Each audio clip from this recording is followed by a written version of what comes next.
मथुरा की एक कैद में माता देवकी के गर्भ से जन्मे कृष्ण ने अपने आचरण से मानव जाति के सामने कई ऐसे उदाहरण रखे जो जीने की राह दिखाते हैं। ऐसा ही एक उदाहरण है उनके रणछोड़ बनने का।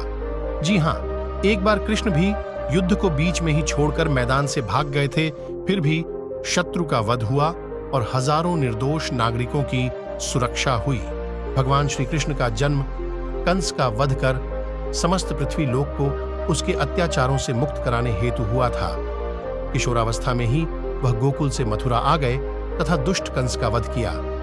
कंस की मृत्यु से दुखी उसके श्वशुर जरासंध ने एक विशाल सेना लेकर मथुरा पर आक्रमण कर दिया। इस आक्रमण में उसके साथ शिशुपाल और काल्यवन जैसे शक्तिशाली राजा भी शामिल थे। जल्दी ही सेना मथुरा जा पहुंची और मथुरा की राजसभा में कृष्ण तथा बलराम को सेना को सौंपने का संदेश भेजा गया।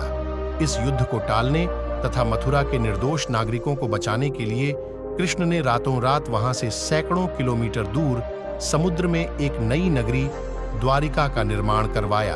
अपनी माया से उन्होंने समस्त नागरिकों, उनके पशुओं तथा संपत्ति को नींद में ही नई नगरी में पहुंचा दिया। अगले दिन सूर्योदय के समय कृष्ण तथा बलराम जरासंध की सेना के सामने जा पहुंचे और उसे लड़ने के लिए चुनौती दी। जैसे ही जरासंध और दूसरे राजाओं ने कृष्ण को मारने के लिए शस्त्र उठाए, दोनों भाई भागने लगे। उन भाइयों के पीछे जरासंध तथा काल्यवन जैसे राजा भी भागने लगे।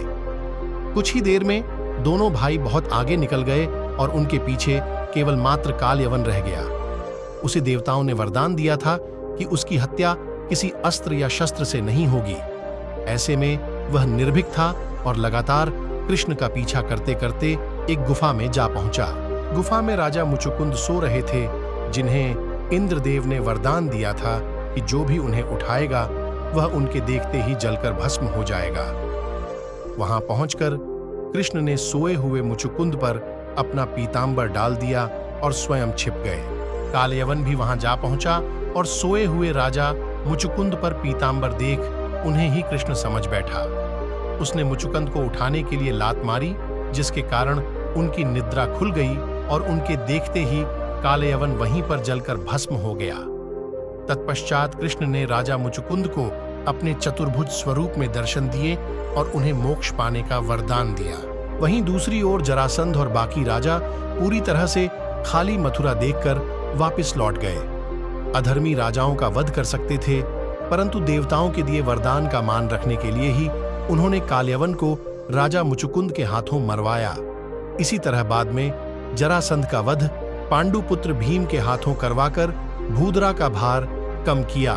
इस कहानी के बाद कृष्ण के नाम के साथ हमेशा के लिए रणछोड़ जोड़ दिया। कृष्ण की इस कहानी से सीख मिलती है कि अनावश्यक ताकत का प्रदर्शन नहीं कर बुद्धिबल से काम लेना चाहिए। इस तरह हम अपनी शक्ति को खर्च होने से रोक सकते हैं और बड़े से बड़े संकट का भी सामना कर सकते हैं।